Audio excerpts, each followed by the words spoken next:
Hello दोस्तों, तो जैसा कि पिछले एपिसोड में हमने देखा कि वांगलिंग की मुलाकात उसके कजन वांग साउ से हो चुकी थी, जिसको वांगलिंग ने नेंशियंट सोल लेवल में ब्रेक थ्रू करने में मदद करी और इसी वजह से उसे अपने पास्ट लाइफ की सारी मेमोरीज मिल जाती है। इसके बाद वांग साउ ने वांगलिंग को सब कुछ बताना शुरू कर दिया था कि कैसे तुम्हारे जाने के बाद इमोर्टल ग्रेवयार्ड के लोगों ने बाहर की दुनिया पर हमला बोल दिया। सुजाकू प्लेनेट पर एक बहुत बड़ी जंग चली थी, जिसके आखिर में एक एग्रीमेंट तय पाया। इस एग्रीमेंट की वजह से बेशक जंग तो रुक चुकी थी, लेकिन इमोर्टल ग्रेवयार्ड वाले लोगों को सारे के सारे लेवल 3 की कंट्रीज मिल चुके थे और हमें बचाने के लिए कोई भी नहीं आने वाला था। जाओ कंट्री भी जल्दी इमोर्टल ग्रेवयार्ड के लोगों का शिकार बन जाएगी, इसलिए वांग साउ ने वांगलिंग की मदद मांगी, जिसे वांगलिंग ने एक्सेप्ट कर लिया। वो वापस से जाओ कंट्री आकर यहाँ पर इमोर्टल ग्रेवयार्ड के लोगों को हराकर जाओ कंट्री को बचा लेता है। साथ ही साथ वांगलिंग ने जाओ कंट्री की डिफेंसेस को पहले से ज्यादा स्ट्रॉन्ग कर दिया था। उनके कल्टिवेटर्स को खुद की एनर्जी का इस्तेमाल करते हुए लेवल्स भी ब्रेक थ्रू करवाए, ताकि वो लोग खुद को बचा सके, क्योंकि वो वांगलिंग को अपना एंसेस्टर मानते थे। ये सब करने के बाद वांगलिंग वापस से सोल रिफाइनिंग सेट की तरफ अपना सफर शुरू कर देता है, जहाँ पर पहुंचते ही मास्टर डुंटियान वांगलिंग को वेलकम करता है।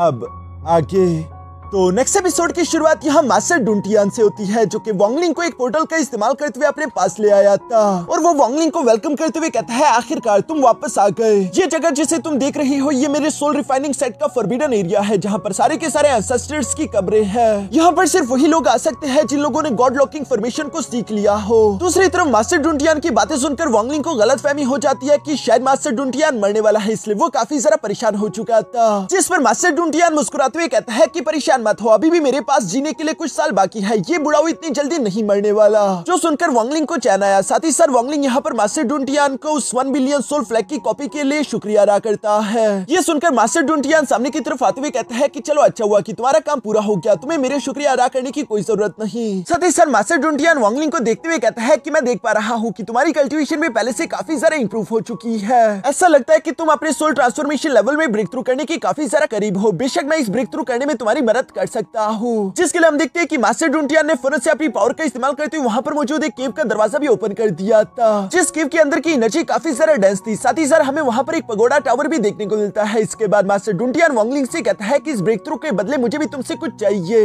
ये सुनकर तो वांगलिंग रिस्पेक्टफुली कहता है कि मास्टर आप बस कहिए, आप जो कहोगे मैं वो करने के लिए तैयार हूँ। जो सुनकर मास्टर डुंटियान दूसरी तरफ पलटते हुए एक दीवार पर लगे हुए कई सारे स्टैचूज को अचानक से एक्टिवेट कर देता है। साथ ही साथ मास्टर डुंटियान बता रहा था कि ये हमारे सोल रिफाइनिंग सेट के सारे एंसेस्टर्स है, जो कि सोल रिफाइनिंग सेट को बचाने के लिए अपनी जान को कुर्बान कर बैठे। मैं चाहता हूँ कि आज तुम इन सबके सामने एक बात का मुझसे प्रॉमिस करो। यही प्रॉमिस कि जब मैं 1 बिलियन सोल फ्लैग तुम्हारे हवाले कर दूं तो तुम उसे हमेशा के लिए प्रोटेक्ट करोगे, क्योंकि जब तक 1 बिलियन सोल फ्लैग महफूज है, सोल रिफाइनिंग सेट भी महफूज रहेगा। जहाँ पर 1 बिलियन सोल फ्लैग है, वहीं पर सोल रिफाइनिंग सेट है। इस 1 बिलियन सोल फ्लैग के होते हुए इस सुजाकू प्लेनेट पे तो तुम्हें कोई भी परेशान नहीं कर पाएगा, लेकिन अगर किसी दिन तुमने सुजाकू प्लेनेट से बाहर जाने का फैसला किया तो तुम्हें हमारे सोल रिफाइनिंग सेट के लिए एक पगोडा टावर बनाना होगा, जिसके ऊपर 999 फ्लोर्स हो। और साथ ही साथ जाने से पहले तुम्हें इस बात को भी मेक श्योर करना होगा कि हमारा सोल रिफाइनिंग सेट एक लेवल 6 की कंट्री बन जाए। जो सुनकर वांगलिंग जवाब देते हुए कहता है कि ठीक है, मैं वादा करता हूँ। इसी के साथ हम देखते हैं कि वांगलिंग ने फौरन से कुछ कैंडल्स उठाते हुए यहाँ सोल रिफाइनिंग सेट के एंसेस्टर्स को भी रिस्पेक्ट पेश करना शुरू कर दी। यहाँ पर वांगलिंग को ये सब करते हुए देखकर मास्टर डुंटियान अपने बड़े भाई को याद करते हुए अपने मन में कह रहे थे कि बड़े भाई, मैंने इस लड़के को तुम्हारी वजह से चूज किया। उम्मीद करता हूँ कि तुम्हारी जो भी भविष्यवाणी थी वो बिल्कुल सही रही, वरना मैं अपना सब कुछ खो दूंगा। दूसरी तरफ हम देखते हैं कि वांगलिंग का काम भी पूरा हो चुका था। इसके बाद मास्टर डुंटियान वांगलिंग से कहता है कि वांगलिंग, अपना लेवल ब्रेक थ्रू करने के लिए तुम्हें जितने जेड पीस चाहिए होंगे, हमारे सोल रिफाइनिंग सेट में फिलहाल उतने मौजूद नहीं। हमारे पास तो उसकी 1/3 रेशो मौजूद है, इसलिए चलो मेरे साथ चलो, हमें बाकी के इमोर्टल जेड्स लाने होंगे। ये सुनकर वांगलिंग हैरान होते हुए कहता है कि इमोर्टल जेड्स तो सिर्फ इमोर्टल रेल में मिलते हैं ना, तो आखिर अभी के लिए हम वो कहाँ से लाएंगे। इस पर मास्टर डुंटियान मुस्कुराते हुए कहता है कि फिक्र मत करो, मेरे कुछ दोस्त है, यकीनन वो हमारी मदद करेंगे। जो कहते हैं मास्टर डुंटियान वांगलिंग को लेकर अपने साथ एक सेट में आ चुका था, जिस सेट का नाम द डेविल्स पाथ है। यहाँ पर आते ही मास्टर डुंटियान ऊंची आवाज में कहता है कि तुम लोगों का ग्रैंडफादर डुंटियान यहाँ पर आ चुका है, फौरन से सामने आओ। जो सुनकर द डेविल पाथ्स के लीडर और साथ ही साथ वाइस चांसलर फौरन से यहाँ मास्टर डुंटियान के सामने आ गए और वाइस चांसलर कह रहा था कि डुंटियान, आखिर ऐसा कैसे हो सकता है, हम अपने इमोर्टल जेट्स तुम्हें क्यों दे। जो सुनकर मास्टर डुंटियान फौरन से अपने 1 बिलियन सोल फ्लैग को बाहर की तरफ निकालते हुए कहता है कि पहले इसे देख लो, शायद तुम लोगों का इरादा बदल जाए। अगर तुम लोगों ने अपने इमोर्टल जेट्स मुझे दे दिए तो बिना लड़े मैं यहाँ से वापस चला जाऊंगा, लेकिन अगर तुम लोग ऐसा नहीं करते तो तुम लोगों के द डेविल्स पाथ में जितने भी पॉइजनियस इंसेक्ट्स हैं, मैं उन सारे के सारे पॉइजनियस इंसेक्ट्स को खत्म कर दूंगा। ये कहते साथ ही मास्टर डुंटियान ने बिल्कुल ऐसे ही करना शुरू कर दिया। वो 1 बिलियन सोल फ्लैग के अंदर से सोल्स को निकालते हुए पॉइजनियस इंसेक्ट को बारी बारी करके मारने लगा। जो देखकर वाइस चांसलर यहाँ पर अपने सेट लीडर से कहता है कि डुंटियान पागल हो चुका है, वो जानता है कि वो ऑलरेडी मरने वाला है, उसकी लाइफ स्पैन ऑलरेडी खत्म हो चुकी। इसी वजह से वो रूल्स की परवाह नहीं कर रहा और वो जबरदस्ती हमारे इमोर्टल जेड्स हमसे हासिल करना चाहता है, इवन कि उसे मरने का भी खौफ नहीं। आप बताएं कि हम क्या करें। ये सुनकर दूसरी तरफ सेक्ट लीडर फौरन से वांगलिंग की तरफ देखती है, जिसे देखकर उसके दिमाग में एक आइडिया आ गया। वो डुनटियान को धमकी लगाते हुए कहती है कि डुनटियान फौरन से रुक जाओ, अगर तुम रुककर यहाँ से वापस नहीं गए तो तुम बेशक ना मारे जाओ, लेकिन तुम्हारे साथ मौजूद ये यंगर जनरेशन का लड़का मारा जाएगा। और ये कहते साथ ही वाइस चांसलर फौरन से अपनी पॉइजनियस सेंट्रीपीड को समन करते हुए वांगलिंग पर हमला भी कर चुका, मगर इन लोगों ने वांगलिंग को कुछ ज्यादा ही कमजोर समझ लिया था। दूसरी तरफ हम देखते हैं कि वांगलिंग काफी कूल तरीके से अपने सेलेस्टियल सोर्ड को बाहर की तरफ निकालते हुए सिर्फ एक ही स्लैश में उस सेंट्रीपीड को काट डालता है। साथ ही सर वांगलिंग एटीट्यूड के साथ कहता है कि मुझे बच्चा समझने की गलती मत करना वरना तुम दोनों मारे जाओगे। और ये कहते हुए वांगलिंग ने भी काउंटर में फौरन से एक पावरफुल स्लैश अटैक लगा दिया था, जिसे ब्लॉक करने के लिए वाइस चांसलर सामने की तरफ आ जाता है, लेकिन वो बुरी तरीके से इंजर्ड हो गया। यहाँ पर वांगलिंग की ये पावर देखकर वाइस चांसलर सरप्राइज होते हुए कहता है कि आखिर ये बंदा है कौन, इसकी पावर इतनी ज्यादा खतरनाक कैसे है, इवन कि ये तो सोल ट्रांसफॉर्मेशन लेवल में भी अभी तक नहीं पहुंचा। इसलिए वो गुस्सा होते हुए सवाल करके पूछता है कि आखिर तुम हो कौन, जिस पर वांगलिंग कोल्ड आवाज में जवाब देते हुए कहता है कि ज़ेंग यू। ये सुनकर तो वो दोनों ही घबरा चुके। सेक्ट लीडर घबराते हुए कहती है कि ये तो वही ज़ेंग यू है जिसने ली युआंगफेंग और ट्रोल एंसेस्टर को जान से मार डाला था, हमें इससे पंगा नहीं लेना चाहिए। दूसरी तरफ मास्टर डोंटियान भी कहता है कि अब फजूल की बकवास करना बंद करो और तुम लोगों से मैंने जो कहा है वो जल्दी करो। अब यहाँ चूंकि सेक्ट लीडर और वाइस चांसलर के पास दूसरा कोई रास्ता नहीं था, इसलिए वो फौरन से अपनी इमोर्टल जेड्स निकालते हुए डोंटियान के हवाले करते हुए कहते हैं कि ये लो, ये रखो, लेकिन दोबारा यहाँ पर कभी भी मत आना। जो कहती है सेक्ट लीडर और वाइस चांसलर फौरन वहाँ से चले गए। पीछे की तरफ मास्टर डोंटियान यहाँ पर इमोर्टल जेड के उस स्टोरेज बैग को देखकर काफी ज्यादा खुश होते हुए कहता है कि वांगलिंग, मैंने कहा था ना कि मेरे कुछ दोस्त हैं जो कि यकीनन हमारी मदद करेंगे। जो सुनकर तो दूसरी तरफ वांगलिंग भी मुस्कुराने लगा। इसके बाद मास्टर डोंटियान उस स्टोरेज बैग के अंदर जानकर देखने की कोशिश करता है, जहाँ पर कई सारे इमोर्टल जेड्स मौजूद थे, लेकिन ये सारे अभी भी वांगलिंग का लेवल ब्रेक थ्रू करने के लिए काफी नहीं होंगे। इसलिए मास्टर डोंटियान कहता है कि शायद हमें कुछ और दोस्तों के साथ मुलाकात करनी होगी। असल में मास्टर डोंटियान जानता रहा कि जब तक उसके पास ये 1 बिलियन सोल फ्लैग है, कोई भी दोस्त मदद करने से मना नहीं करेगा, चाहे फिर वो खुश होकर करे या फिर जबरदस्ती। वांगलिंग भी यहाँ पर अपने मन में कह रहा था कि सोल रिफाइनिंग सेट तो वाकई में खतरनाक है। इसके बाद हम देखते हैं कि वांगलिंग और मास्टर डोंटियान इसी तरह बारी बारी करके कई सारे सेट्स के पास गए, जिन्हें ये लोग काफी सारा प्यार मोहब्बत और शराफत के साथ बारी बारी करके लूटते रहे। यहाँ पर इन लोगों ने कई सारे सेट्स को लूट लिया था और इसी वजह से वांगलिंग और मास्टर डोंटियान के पास कई सारे इमोर्टल जेड्स आ चुके थे, जिन्हें देखते हुए मास्टर डोंटियान कहता है कि वांगलिंग, ये तुम्हारे लेवल ब्रेक थ्रू करने के लिए काफी होंगे।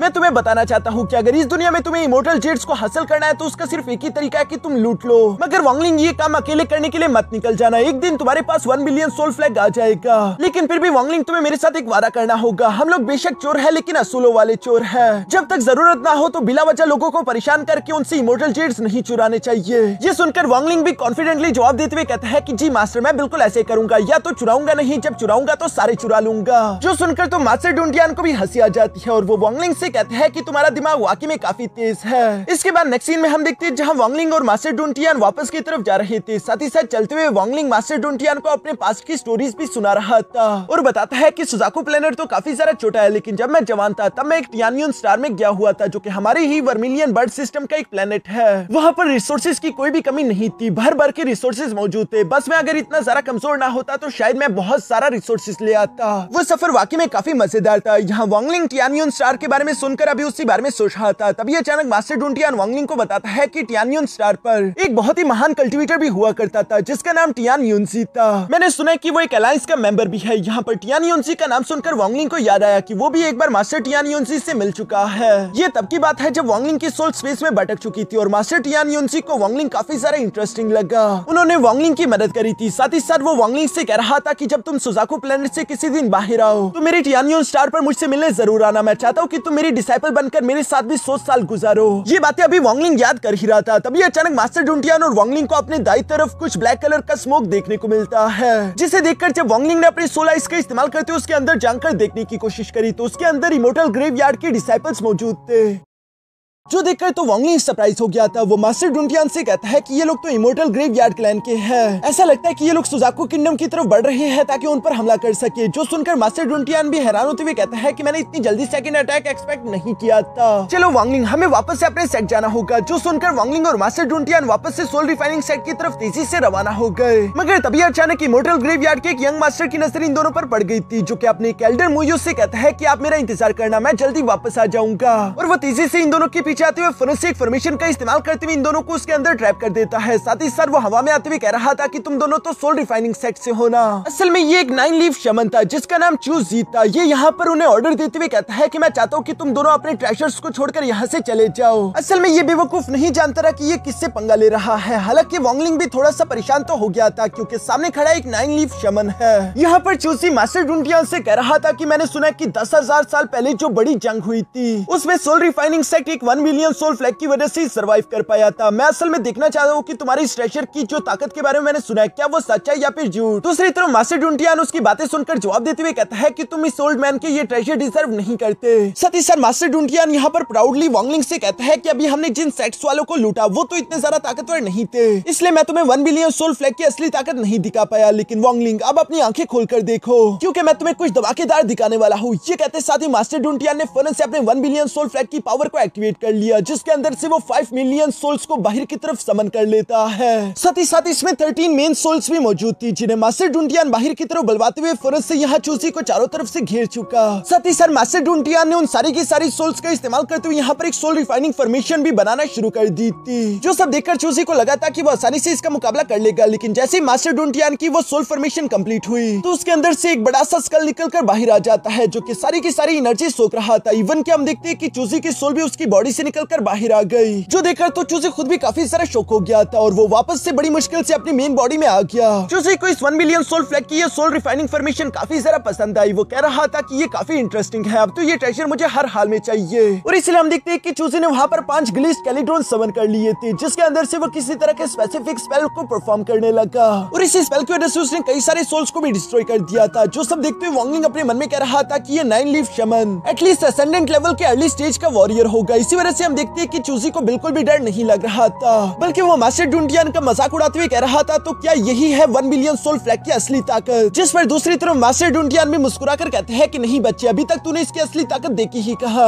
अगर मैं तुम्हें इस 1 बिलियन सोल फ्लैग की असली ताकत दिखा दूं तो तुम्हें खुद ही मालूम हो जाएगा कि असेंडेंट लेवल की कल्टीवेटर भी मुझसे फाइट करने से क्यों डरते हैं। और ये कहते साथ ही मास्टर डुंटियान ने यहाँ चूसी की आंखें खोलने का फैसला कर ही लिया था जिसके लिए हम देखते हैं कि वो फौरन से एक फॉर्मेशन फॉर्म में बैठ गए जहाँ पर हम देखते हैं कि 5 मिलियन सोल्स की एनर्जी यहाँ पर 13 मेन सोल्स के अंदर से गुजरते हुए मास्टर डुंटियान की बॉडी के अंदर जाकर समाने लगी। और चूंकि एक साथ इतने सारे सोल्स की एनर्जी कंबाइन हो चुकी थी तो इसी वजह से मास्टर डुंटियान का कल्टीवेशन लेवल भी बढ़ जाता है जो देखकर तो चूसी भी सरप्राइज होते हुए कहता है कि आखिर ये क्या, तुम अचानक से असेंडेंट लेवल के मिड स्टेज पर कैसे पहुंच गए। जिस पर मास्टर डुंटियान कोई जवाब नहीं देता बल्कि वो काफी कूल तरीके से अपने डिवाइन फॉर्म को यहाँ पर समन करते हुए सिर्फ एक ही हाथ के इशारे से वो ग्लेज्ड स्केलेटॉन डिस्ट्रॉय कर देते हैं। और इस अटैक का प्रेशर इतना ज्यादा खतरनाक था कि चूसी इसके कारण हिट होते हुए फौरन पीछे चट्टानों से जा लगा। साथ ही साथ मास्टर डुंटियान अपनी आंखें खोलते हुए कहते हैं कि आप दफा हो जाओ यहाँ से। चूसी के तुम मुझसे खून निकल रहा था और ये बात तो उसके लिए किसी वरदान की तरह थी, इसलिए वो यहाँ पर मास्टर डुंटियान से कहता है कि आपका बहुत बहुत शुक्रिया। दूसरी तरफ मास्टर डुंटियान चूसी से ये भी कहता है कि जाकर अपने एंसेस्टर्स को ये बता दो कि जब इमोर्टल ग्रेवयार्ड और सुजाकू किंगडम की आपस में फाइट होगी तो हमारा सोल रिफाइनिंग सेट बीच में इंटरफियर नहीं करेगा।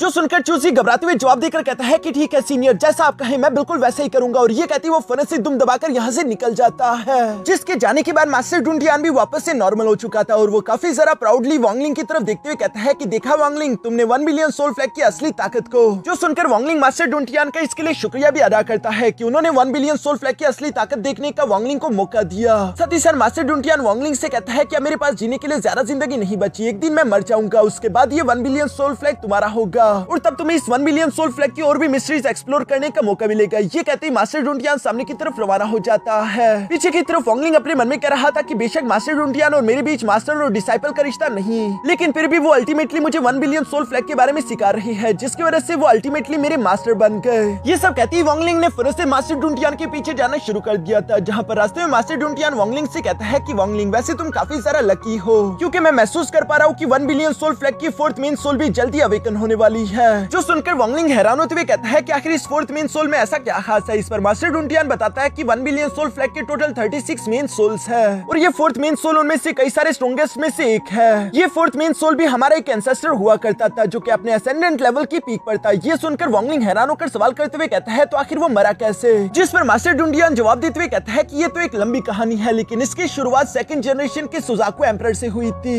ये तब की बात है जब हम लोगों ने इमोर्टल ग्रेवयार्ड के लोगों को हरा दिया था और 1st जनरेशन के सुजाकुस ने खुद को सैक्रिफाइस करके इमोर्टल ग्रेवयार्ड के लोगों को जमीन के नीचे सील कर दिया। मगर जाने से पहले उन्होंने 2nd जनरेशन के सुजाकू एम्परर एम्परर को चूज किया था। जो इंसान बहुत ही ज्यादा टैलेंटेड था, वो इंसान बहुत ही अच्छा था, जो कि खुद जीने और दूसरों को जीने देने में भरोसा रखता था। ऐसा कहा जाता है कि वो सुजाकू प्लेनेट का नंबर 1 जीनियस एक्सपर्ट है। उस जैसा अभी तक भी कोई पैदा नहीं हुआ। ये बात सुनकर तो अचानक वांगलिंग को याद आया कि जब पहली बार मास्टर सीटू नान वांगलिंग को मिला था तो उसने भी वांगलिंग से बिल्कुल ऐसे ही कहा था कि लड़के, तुम खुशनसीब हो, तुम्हें तो खुश होना चाहिए कि तुम्हारी बॉडी पर इस दुनिया का नंबर 1 जीनियस एक्सपर्ट काबू कर रहा है। वांगलिंग तो हैरान होते हुए फौरन मास्टर डुंटियान से सवाल करते हुए कहता है कि क्या आप बता सकते हैं कि सेकंड जनरेशन के सुजाकू एम्परर का नाम क्या था।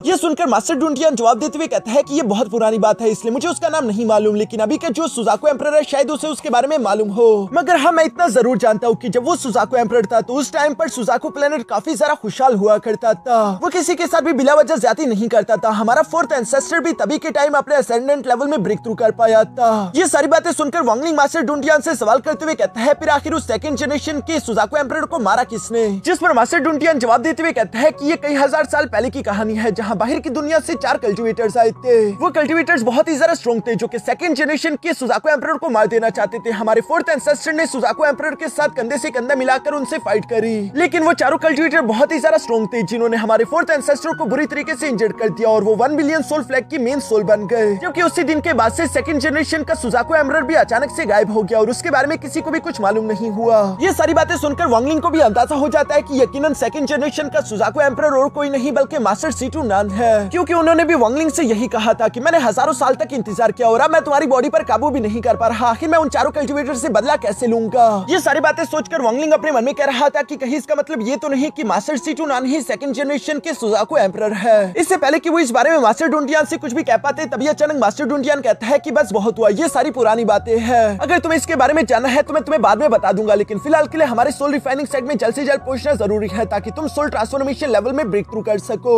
मगर इसी तरह की बातें करते हुए जब ये लोग आगे की तरफ बढ़ ही रहे थे, तभी अचानक इन लोगों के सामने एक मिस्टिक फॉर्मेशन एक्टिवेट हो जाती है, जिसे तो मास्टर डुंटियान ने पहचान लिया था कि ये इस सुजाकू प्लेनेट की सबसे ज्यादा स्ट्रॉन्गेस्ट फॉर्मेशन है, जिसे खुद सुजाकू एम्परर ने बनाया होगा। इससे कोई नहीं तोड़ सकता। ये फॉर्मेशन वैसे तो काफी ज्यादा खास थी, क्योंकि अगर इसे छोटा करने पे आओ तो ये एक इंसान को भी प्रोटेक्ट करेगी, और अगर इसे बड़ा करना चाहो तो ये पूरे के पूरे सुजाकू प्लेनेट तक को कवर कर सकती है। और चूंकि सुजाकू एम्परर ने अचानक से इस मिस्टिक फॉर्मेशन को इस तरह से बड़ा कर दिया, तो इसका मतलब कि वो इमोर्टल ग्रेवयार्ड से इस बार फाइट के लिए पूरी तरीके से तैयार है। मगर इन दोनों का इस फॉर्मेशन से आगे गुजरना भी जरूरी था, इसलिए हम देखते हैं कि वांगलिंग ने वो फॉर्मेशन तोड़ने के लिए फौरन से अपना स्पिरिट ड्रैगन यहाँ पर समन कर लिया था, जो कि इस फॉर्मेशन को तो नहीं तोड़ पाता, उल्टा वो फॉर्मेशन यहाँ पर वांगलिंग के स्पिरिट ड्रैगन को काफी आसानी से डिस्ट्रॉय कर देती है। मगर हाँ, वांगलिंग को इस बात की समझ आ गई थी कि इस फॉर्मेशन के अंदर एंशिएंट डेविल का ब्लड भी मौजूद था, जो सुनकर मास्टर डुंटियान कहता है कि अच्छा मैं समझा, ये सब कुछ उस क्यानफेंग की चाल है। उसे एंशिएंट डेविल्स का ब्लड चाहिए था ताकि वो इस मिस्टिक फॉर्मेशन को और ज्यादा स्ट्रॉन्ग कर सके, वरना वो इतना अच्छे से लोगों के साथ वैसे तो बिहेव नहीं करता। यहाँ पर वांगलिंग अपने मन में कह रहा था कि क्यानफेंग वाकई में काफी ज्यादा चालाक है, मुझे उसके साथ जरा सोच समझ कर चलना होगा।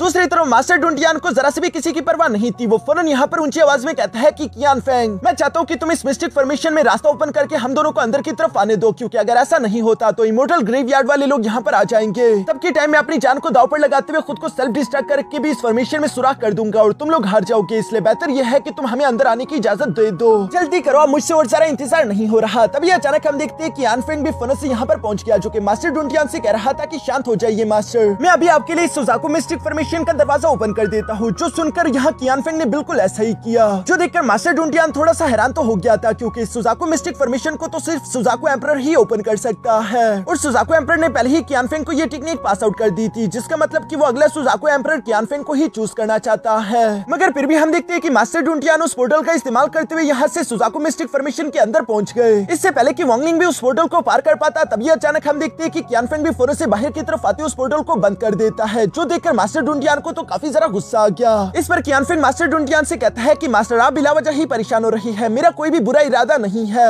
मैं तो बस सिर्फ महान ज़ेंगियों के साथ सिर्फ एक छोटी सी फाइट करना चाहता हूँ। जो सुनकर मास्टर डुंटियान क्यानफेंग से कहते हैं कि फिलहाल हमारे पास जाया करने के लिए समय नहीं है, इसलिए ये सब बाद में। इस पर क्यानफेंग उन्हें ताना मारते हुए कहता है कि मास्टर मुझे लगता है कि शायद आप अपने ज़ेंगियों को बचाना चाहते हो, क्योंकि उसमें इतनी हिम्मत ही नहीं कि वो मेरे साथ फाइट कर सके। ये सुनकर मास्टर डुंटियान को तो काफी ज्यादा गुस्सा आ गया था, और वो गुस्सा हुए कहते हैं कि खबरदार अगर तुमने दोबारा ऐसी बात करी। दूसरी तरफ वांगलिंग भी अपने मास्टर की बेइज्जती को बर्दाश्त नहीं कर सकता था, इसलिए वो क्यानफेंग से कहता है कि मुझे तुम्हारा ये चैलेंज मंजूर है। और इसी के साथ हमारा ये एपिसोड यहीं पर खत्म हो गया।